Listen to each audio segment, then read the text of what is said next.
Mag-grocery na kami. Yan. Malapit lang naman. Tapos magbabayad ng kuryente. May minsan rin na namin.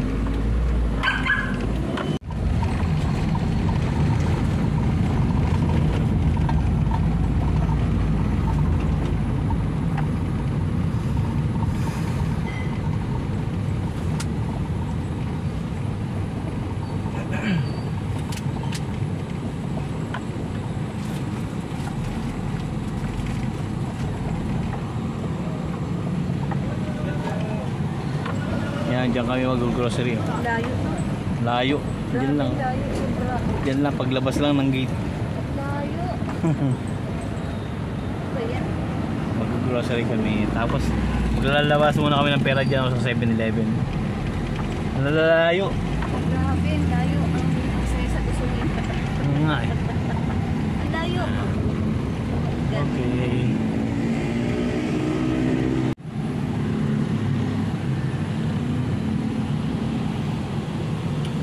Yun yung trabaho ng tao. Pinakamahirap na trabaho sa lahat.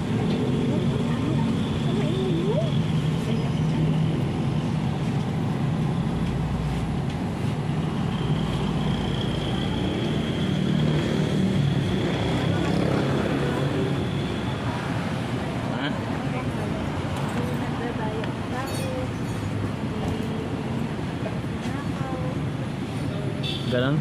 Yes. Meron ako napanood sa YouTube, sa Facebook eh. Nasa Maynila. Mismo nasa, eh di yun na. Hanggang saan nakita. Tingnan mo yung paa mo. O, binidyo mismo. Ayan o, ayan o. Tingnan mo, tinatakpan lang yung chinet, yung damit o. Pinapatayo siya. Pwede siya. Naluloko na. Marami namang ganyan. Nagkukunwaring pala, no? Putulang pa. Nagkukunwaring mga may kapansanan pero hindi naman.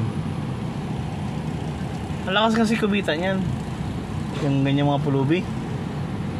Kala mo yung mga namamalimos talagang may hirap yan. Ang lakas kumita ng mga yan. Kaya araw-araw pag namamalimos, sabihin mo na maka 500 na limos sa isang araw eh. Kung araw-araw na gano'n, daming pera niyan, mga yan.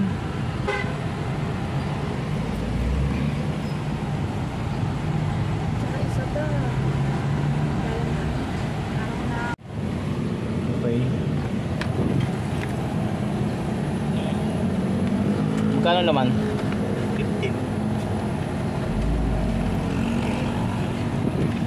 So yun, withdraw na ng pera. Tatawid kami ng kalsada para mag-grocery.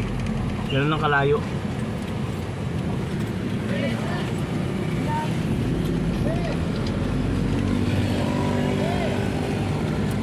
May coins ito. Ayan o. Wala na akong coins eh.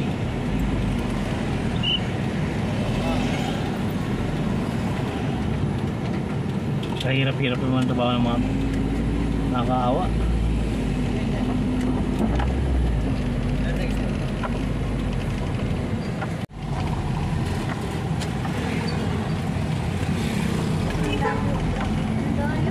Kaya naman ang pangingin natin.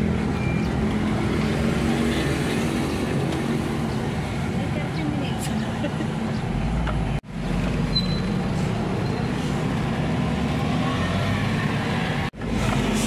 Okay, dito na kami.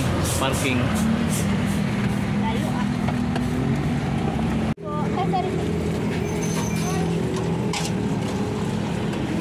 Okay.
Let's go.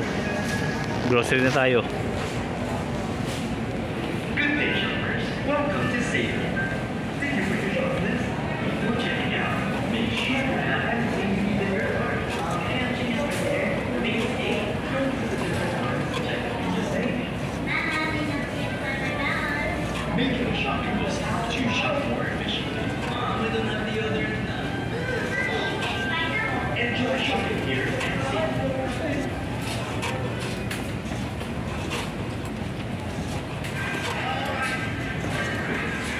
Dito wala tayo bibili. Sinapal pa bibili ka? Dito sa part na to, binura ko yung background sound. Pinalitan ko ng background music kasi merong mga tugtog yung save mo na pamasko.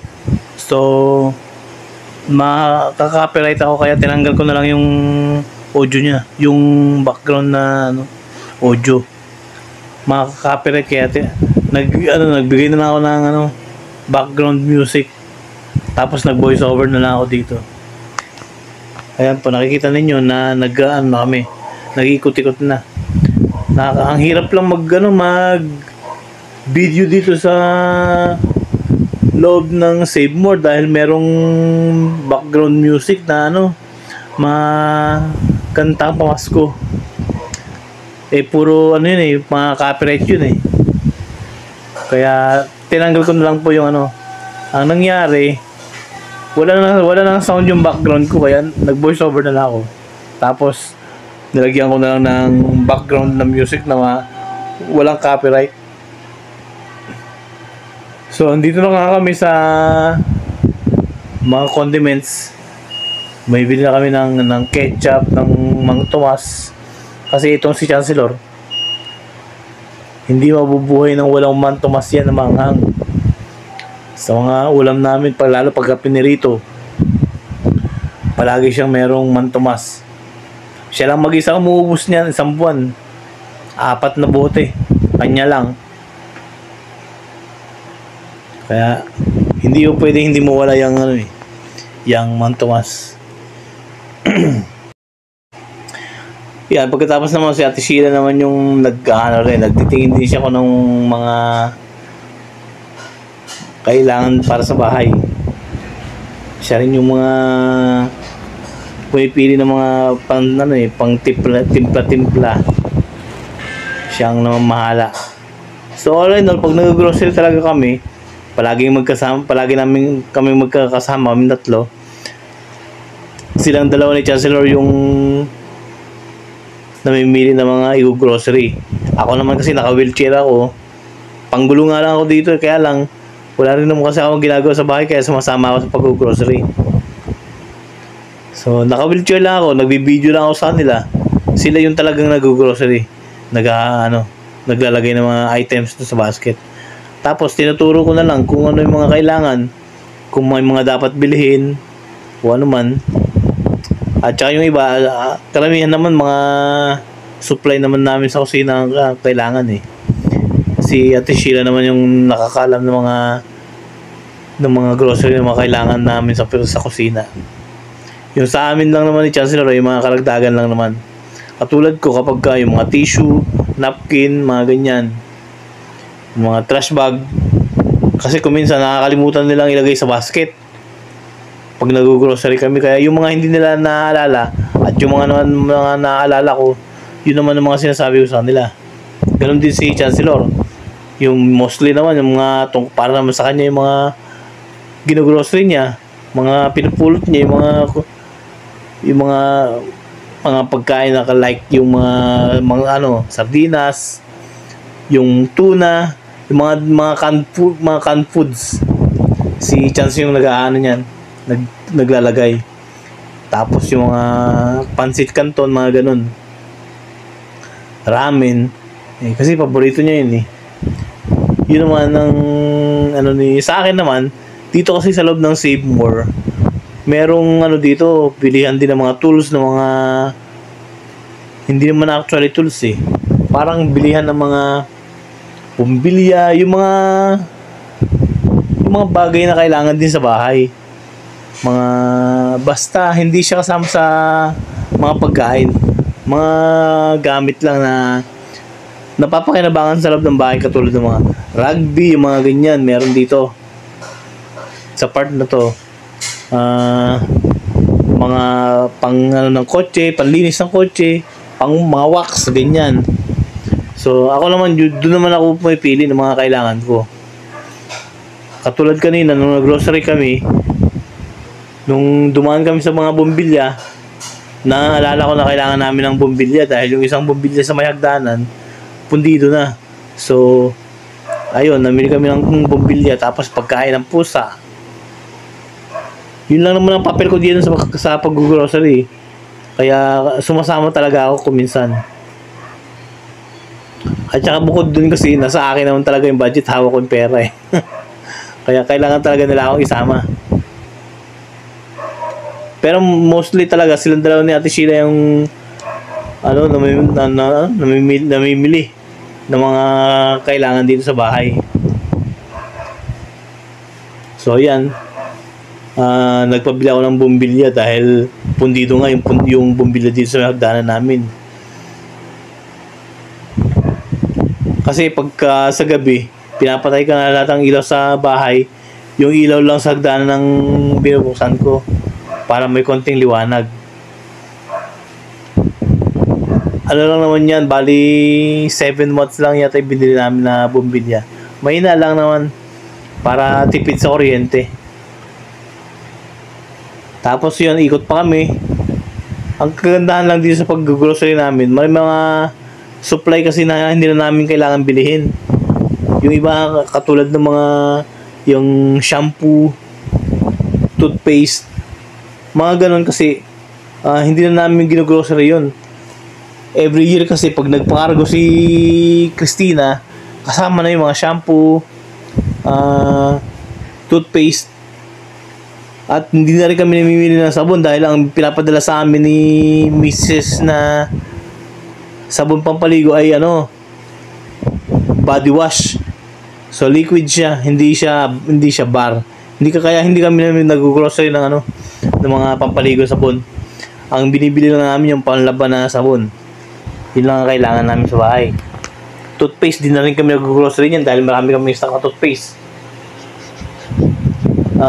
Cotton buds, lahat yan pinapadala lahat ni Mrs. pag nagpapakargo siya. Kompleto ang mga alam din kasi ni Mrs. kung ano mga kailangan namin dito sa bahay. Kaya kung minsan pag nag-grocery kami, ang laka-laka na natitipid namin. Hindi na rin kami namimili ng toothbrush. Meron kaming toothbrush na stock. Pinapadala lahat ni Mrs. yan. Galing ng Hong Kong.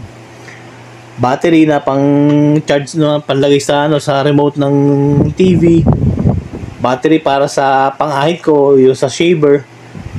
Lahat yan meron kami sa bahay na stock. Kaya hindi na namin binibili sa grocery. Nakakatipid na kami. Kaya malaking bagay din yung meron kang asawa na marunong din sa bahay. Alam niya kasi kung ano mga kailangan sa bahay. Kaya pag nagpakargo siya, talagang kompleto na. Kaya pag nag-grocery naman kami, yung talagang mga talagang araw-araw na lang namin kailangan, yun yung mga gino-grocery namin. So yun, sa counter na po si Chancellor. Nagbabayad na siya ng mga pinamili namin. Siya lahat ang nag-aasikaso yan pag magbabayad na.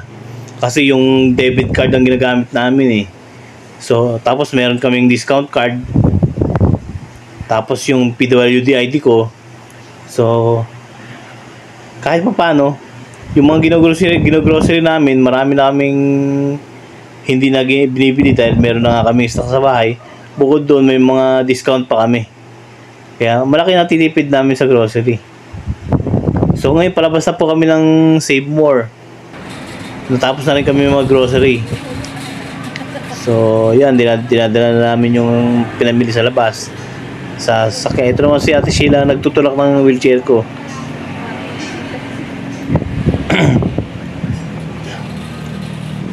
Kaya pagka nag-grocery talaga kami, abala talaga ako sa kanilang dalawa eh. Pero malapit lang kami sa dito sa Save More, malapit lang kami bahay namin dito. So yun na nga po. Ipapasok na lang ni Chance yung mga pinamili namin. Tapos uwi na rin kami. Dahil after naman niya namin umuwi, pabalik na naman dahil bibili ng gamot. So yun po. Sakay na rin ako ng kotse.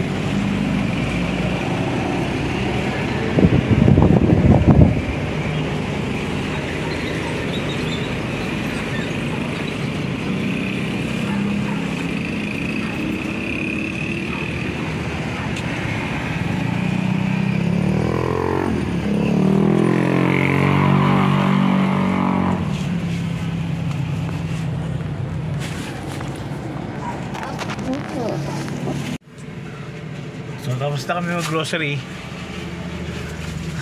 Nakalabas na rin ng grocery store. Pauwi na kami. Diyan lang naman ang bahay namin, sa malapit lang, sa loob lang ng Fiesta. Katabi dito Save More.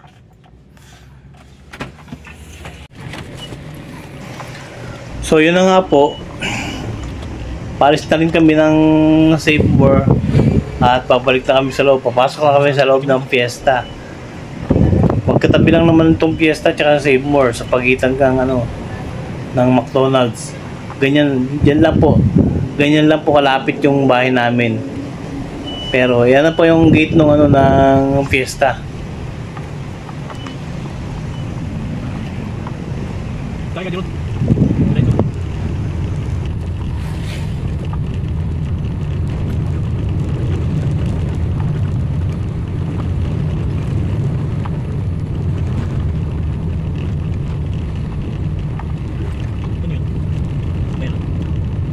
So yun na nga po. Yan na, pasok kami sa loob ng Fiesta. Ngayon, hindi pa kami dumiretso umuwi ng bahay dahil nagpunta muna kami sa may tindahan. Namili kami ng isang tray na itlog.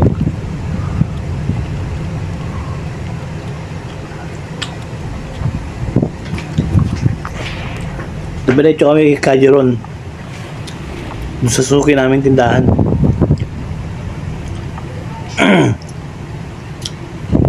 Hindi muna kami dumiretso ng bahay para minsan na nalakad, para hindi sayang yung gasolina.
So pauwi na nga kami. Kanina nung dumaan kami dito sa may Bayanihan Hall, may mga tao sa Bayanihan Hall.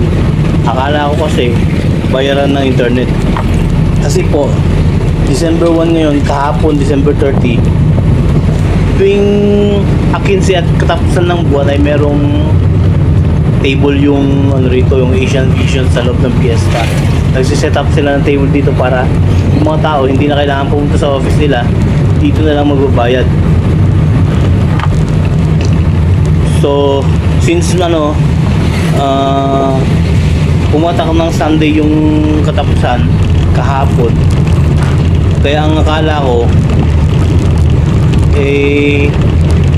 ngayong Monday sila nag-set up ng table para sa mga magbabayad ng internet.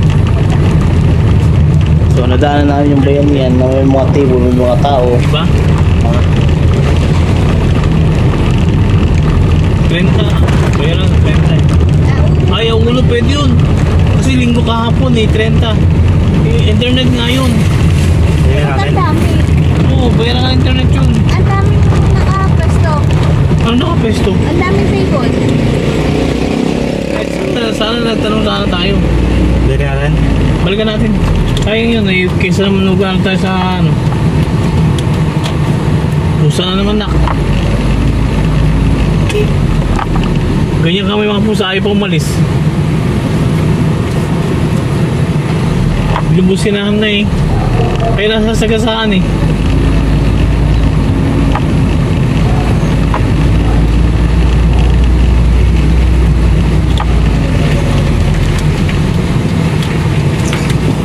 So yun na nga, dumiretso kami ulit pabalik doon sa bayanihan. Baka sakaling bayaran na nga ng internet yun eh, hindi na namin kailangan papunta ng office nila. So susubukan lang namin kung talagang yun nga ang bayaran, kung bakit ang daming tao doon sa Bayanihan Hall. So ito na nga kami, ito na po yung Bayanihan Hall. Diyan po yung bayaran eh. Parking lang muna kami sa ulit. Tanawin nyo nga.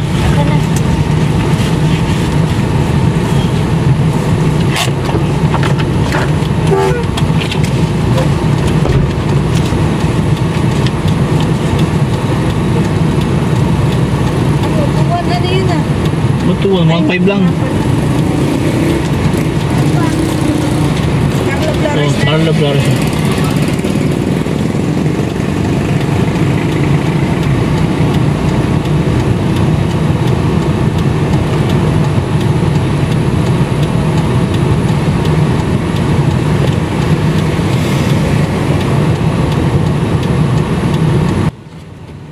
So pinapunta ko na nga si Ate Hill doon sa Bayanihan para mag-check kung yun nga ang bayaran ng internet o kung ano man. Tapos ngayon bumalik si Ate Sheila, hindi pala bayaran ng internet yun. Kaya pala maraming tao dahil may paayuda pala si Governor Rebdane. Namimigay na sila ng mga stab. Mabuti na lang pala bumalik kami at nag-check kami. Dahil kung hindi kami makakakuha ng stab. Meron palang paayuda para sa Pasko si Governor. Kaya pala maraming tao. So ngayon, bumalik si Ate Sheila para sabihin sa akin na dito kami mag-parking sa harapan dahil meron pa daw pipirmahan. Meron daw akong pipirmahan kaya dito na kami nag-parking sa harapan para pirmahan.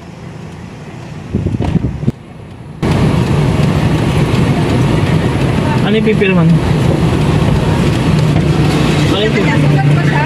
Nakakapirma? Oh. Ayuda ni Ito. May ayuda? Ay, ito Merry Christmas. Pirma na lang tayo, tapos siya na lang sumulat. Pirma nyo na lang. Dito? Si Chance na lang. Ano bukas. Abe, sulat mo pangalan niya. Pangalan daddy? Pangalan niya.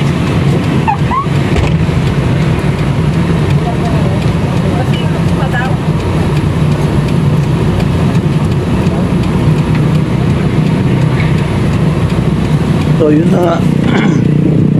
Buti na lang, binalikan namin at ngayon nakakuha patuloy kami ng ayuda. Hindi nga pala siya ang bayaran ng internet dahil hanggang katapusan lang sila eh. So buti na lang bumalik na kami. Nakakuha patuloy kami ng stop para sa ayuda ni Gov. So ngayon wala na rin naman gagawin, so didiretso na rin po kami ng uwi.